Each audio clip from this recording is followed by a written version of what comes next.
The night it happened, nobody in that bar was paying attention to the right things. They were watching the game on the screens above the counter, tracking the pour levels in their glasses, arguing about something that had already been argued into the ground 3 rounds ago. Nobody was watching the woman sitting alone at the far end of the rail, the one with the short dark hair and the jacket that had seen better decades, nursing a club soda like she had nowhere better to be. That was the first mistake. It would not be the last. Sergeant First Class Delphine Okafor Nwachukwu had driven 4 hours from Petawawa that afternoon, for a reason she hadn't fully explained to herself yet. The funeral had been 2 days ago. The wake had been worse. She'd shaken hands with people who said things like he died, doing what he loved, and you must be so proud, and she had nodded and thanked them, because that was the only socially acceptable response, even when what she actually wanted to say was that nobody loves dying. And pride is a complicated thing when the person you're proud of is already in the ground at 31 years old. Her brother's name had been Kwame. He'd been a 3PP CLI corporal. He'd been funnier than anyone she'd ever met. She didn't want to be in Petawawa, in the house that still smelled like him. She didn't want to be at CFB Edmonton, where she was stationed, because the people there would look at her with the particular careful look that soldiers give each other in the weeks after a loss. She'd driven south into Ontario without a plan and ended up in this town, in this bar, at this stool, because the alternative was sitting in a motel room, staring at the ceiling, and that was a road she'd been down before. She was not drinking, because she had learned a long time ago that grief and alcohol was a combination that simplified nothing. The bar was called something with eagle in the name. She hadn't caught the rest of it. It was the kind of place that had mounted animal heads, and a jukebox that still took loonies, and a general atmosphere of studied informality. It was full of men on a Friday night, a few women in clusters near the pool tables, sports on every screen. Okafor Nwachukwu had found the end stool specifically because it had a wall on one side. 38 years old, 15 years in the Canadian Army, and she still preferred her back covered. Some habits outlasted the context that created them. She'd been there for 40 minutes when the group came in. There were 5 of them. She clocked them without looking directly at them, another habit, and placed them inside about 8 seconds. Mid to late 30s mostly. One older, maybe 55.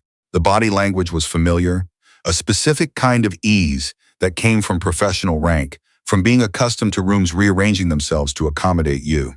2 of them were still in partial uniform, which told her they'd come straight from somewhere official without bothering to change, which told her something else about how they thought about civilian spaces. She recognized the insignia on the older man's jacket from across the room.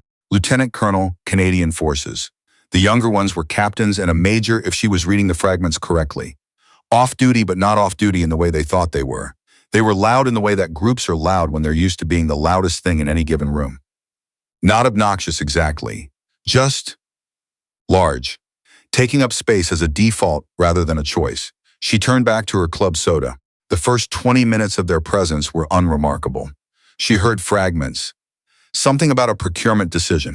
A name repeated several times with varying degrees of contempt. Laughter that came in sharp bursts. The particular comedy of professional men who'd had 2 drinks and remembered they were funnier than their subordinates were allowed to tell them. She didn't think about Kwame. She focused on not thinking about Kwame, which was its own kind of thinking about Kwame, but she'd learned to live with the distinction. The man who approached her was the major. She heard him coming before she saw him, the pause in the group's conversation, the subtle shift in ambient energy that meant someone had decided to do something. She'd been in enough briefing rooms to recognize the moment when a plan, however spontaneous, was put into motion.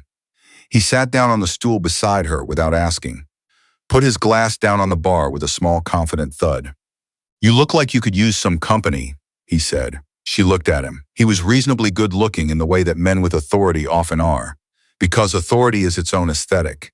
His name tag was still on. Grenville. "I'm fine, thanks," she said. He smiled. It was the kind of smile that assumed it was welcome. "Rough night? Quiet night," she said. "I was enjoying it." The smile adjusted but didn't retreat. "Grenville," he said, extending a hand. "Kyle." She didn't take it, I know. A brief recalibration. "And you are occupied," she said, and turned back to her drink. She heard one of his friends say something. She didn't catch it over the music, but she caught the laughter that followed. Grenville's jaw tightened slightly. She caught that in her peripheral vision, And she understood, with a particular clarity that came from years of reading rooms, that she had now become a problem to be solved rather than a person to be spoken to. The calculus had shifted. This was no longer a man talking to a woman. This was a man performing for an audience. Not very friendly, he said, still pleasant on the surface. No, she agreed. You always like this with people who are just trying to be nice? She turned to look at him directly. Major Grenville, she said quietly, I can see your rank. I know what you are. I'm asking you politely to go back to your friends. Something moved through his expression. Surprise first, then something harder. How do you know my rank? Because I'm paying attention, she said. Which is a habit. Please go back to your friends. He didn't go back to his friends. Instead, he leaned in slightly, dropping the pleasantry. You think you're better than me? Is that it? Sitting here all by yourself being. I think, she said, that this conversation is finished. The silence between them lasted about 3 seconds. Then Grenville reached out and put his hand on her arm. She didn't move. She had learned over a long time that there is a particular kind of man who interprets stillness as submission. It was a mistake so common it was almost boring. She sat there with his hand on her arm and she looked at him and she said nothing, and she could see him misreading every single thing about that moment. He tightened his grip slightly. I'm talking to you. I know, she said. So why aren't you? She removed his hand. Not violently, not with a scene. She simply took his wrist, repositioned it back on the bar in front of him and turned away. That was when he grabbed her shoulder and pulled her back around. And that was when his palm came down across her cheek. The sound was sharp enough to cut through the music for a half second. The bar went quiet. She sat very still for a moment. There was a ringing in her left ear. She was aware of it the way you become aware of specific sounds in specific situations, not panicked, just noted. Her heart rate had done what it always did in moments of physical shock. Spiked, then deliberately, almost mechanically settled back. She had trained her nervous system to do this. She had trained it in places Grenville had probably never heard of. She did not immediately respond. This was the part that seemed to confuse people most. Later, when they tried to describe what they'd seen, the woman who'd just been slapped in a bar full of people just sat there. What she was doing in those 4 seconds of stillness was making a decision. Not about whether to respond. That decision had already been made by other people, in other rooms in other years. Every instructor, every superior, every protocol drilled into her about proportionality, about professional conduct, about the difference between reaction and action. What she was deciding was which of her several available options she would take, in a room that now had about 40 witnesses. She chose the simplest one. She stood up. She turned around so that she was facing Grenville, and beyond him, his 4 friends who had gone very quiet. She took 1 step toward him. She was 5'7", which was not imposing by most metrics. She was, however, the only person in this bar who had ever spent 14 months as a sniper instructor at CFB Gagetown. She was the only person in this bar who had done 2 tours with JTF2 in advisory roles that did not appear in any public record. She was by a significant margin the most dangerous person in this building, and she had not until this moment needed anyone to know that. You just assaulted a Canadian Forces non-commissioned officer, she said.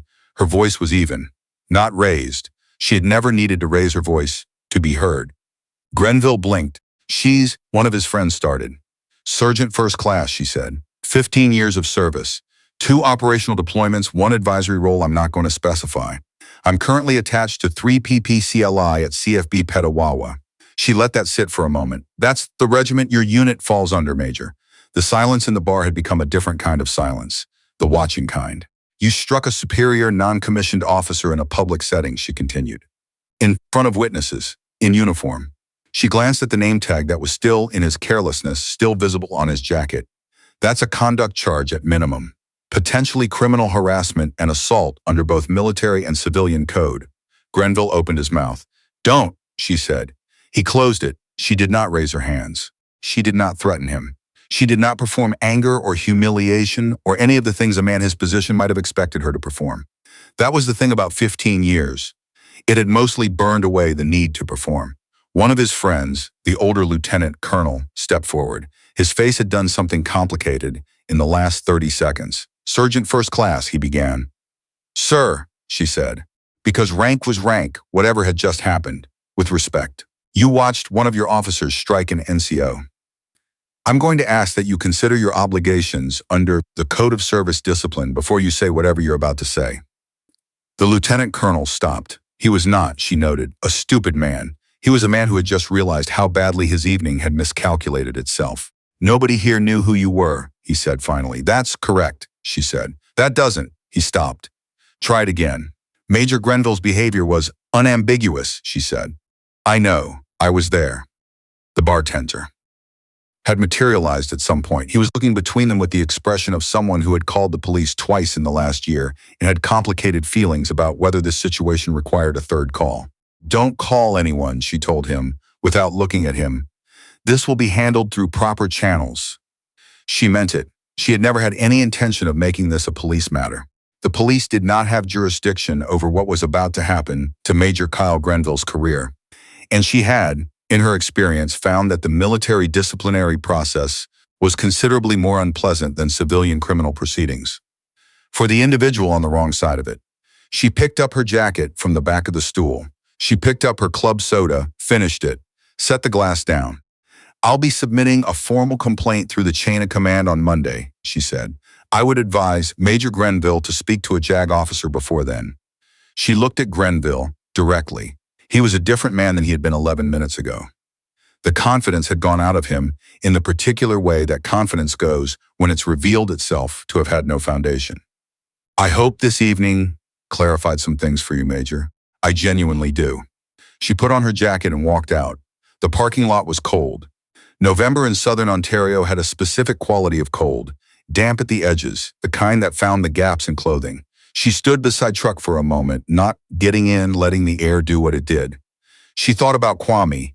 She thought about how he would have found this funny. He had always found her funny, which was something nobody else really managed. He'd say, Del, you cannot just recite regulations at a man who just slapped you. That's not how people work. And she'd say, it works. And he'd say, sure, but, and then he'd make a face that didn't need to finish the sentence. He'd been right, in the way that annoying younger brothers were sometimes right. There were gaps between the regulations and the human beings that regulations were built to organize. She knew this. She had always known this. She just learned a long time ago that filling those gaps wasn't something that could be done with raised voices in bars. She got in the truck, sat for a moment. Her phone buzzed. She looked at it without expecting anything and found a message from a number she recognized as belonging to the lieutenant colonel. She hadn't given him her number, which meant he'd looked it up in the past 7 minutes, which was both a violation of about 4 protocols and, she acknowledged, at least a sign that he understood the severity of what had happened. The message said, Sergeant First Class Okafor Nwachukwu, I want to express my personal apology for what occurred tonight. Major Grenville will be reporting to JAG Monday morning at my direction. I would like to speak with you before you file a formal complaint, if you're willing. She read it twice. Then she typed back, Monday at 0800, sir. Your office or a neutral location? Your choice. She put the phone down. Watched the light above the bar entrance reflect off the wet pavement.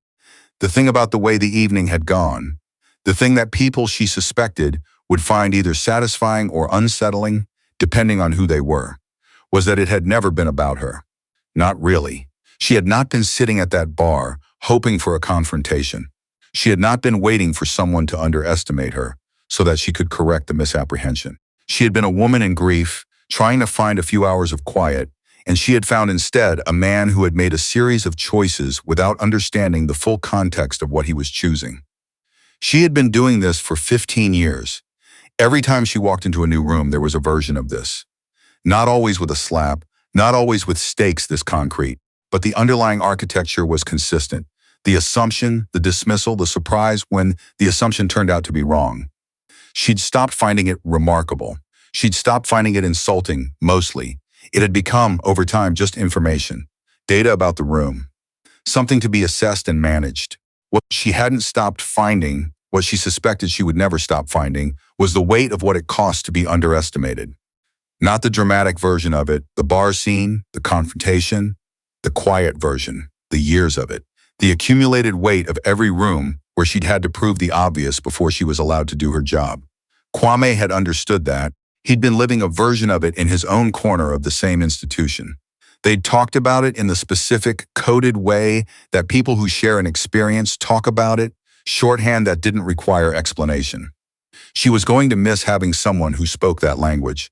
She started the truck. Monday happened the way Mondays tend to happen when they carry weight, with bureaucratic punctuality and poor coffee, and a particular quality of fluorescent light that made everyone in the room look like they hadn't slept. The JAG officer's name was Deschamps. She was thorough and said little that wasn't necessary, and took notes in a way that suggested she had done this before, and found it neither surprising nor satisfying. The lieutenant colonel, his name was Pritchard, sat across from Okafor and looked like a man who had done a great deal of thinking over the weekend.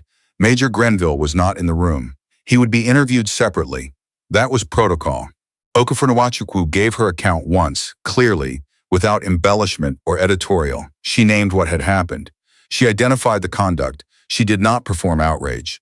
She had learned that outrage, in formal settings, distracted from the record, and she was here to make a record, not a statement. Pritchard spoke briefly near the end. He said things about command responsibility, about the culture he intended to enforce. She listened. She did not disagree with anything he said, and she did not confirm it either. Intentions were not outcomes. She would watch for the outcomes. What she knew, because she had lived inside this institution long enough to read its patterns, was that Major Grenville's career had changed shape in a bar on a Friday night. Not ended, maybe. The forces were complicated about endings, but changed. The trajectory that had felt fixed and upward had acquired a fracture line, and fracture lines had a way of becoming visible under pressure, and pressure was applied regularly in this profession. She did not feel satisfaction about this, exactly. Satisfaction would have required a different kind of investment in the outcome than she was able to muster right now. What she felt was closer to completion. The matter had been placed where it belonged. The system, imperfect and slow and accountable to itself, in ways that were sometimes inadequate and sometimes precisely sufficient, would do what it would do. She shook Deschamps's hand. She nodded to Pritchard. She left. She drove back to Petawawa that afternoon. The highway was clear enough for November. She put the radio on something without words. A classical station she'd found years ago and returned to periodically, the way you return to certain tools that do one job well without needing to be anything else. She thought about the first time Kwame had visited her at Gagetown. He'd been a corporal then, just finished his basic, and he'd watched her run a group of recruits through a field exercise, and afterward he'd been quiet for a while, in the particular way he was quiet, when he was revising something he'd previously assumed. Then he'd said, "You're actually kind of terrifying," and she'd said, "Thank you." And he'd said, "I'm not sure it was a compliment," and she'd said, "I know." It had been a compliment. They both knew that. The kind that takes a few years to give correctly, because it requires being willing to see someone clearly. She pulled off the highway just outside Petawawa to get gas and stood in the cold beside the truck for a moment, watching a hawk work the tree line at the edge of the field. It made passes with the patience that hunting required, unhurried, systematic, without the anxiety that came from believing you might fail. She thought, okay, not everything, just okay. She got back in the truck and drove the last 20 minutes home, and when she got to the house, she sat in the driveway for a moment before going in, and she let herself think about Kwame without managing it, without the careful rationing she'd been doing since Thursday, and it hurt the way things hurt when you stop redirecting around them, which is to say, it hurt thoroughly and without any particular border or edge. Then she got out of the truck. She went inside. She made coffee because there were things that helped and things that didn't, and she had long since learned which was which. And she sat at the table with her hands around the mug, and she stayed there for a while, in the quiet which was hers.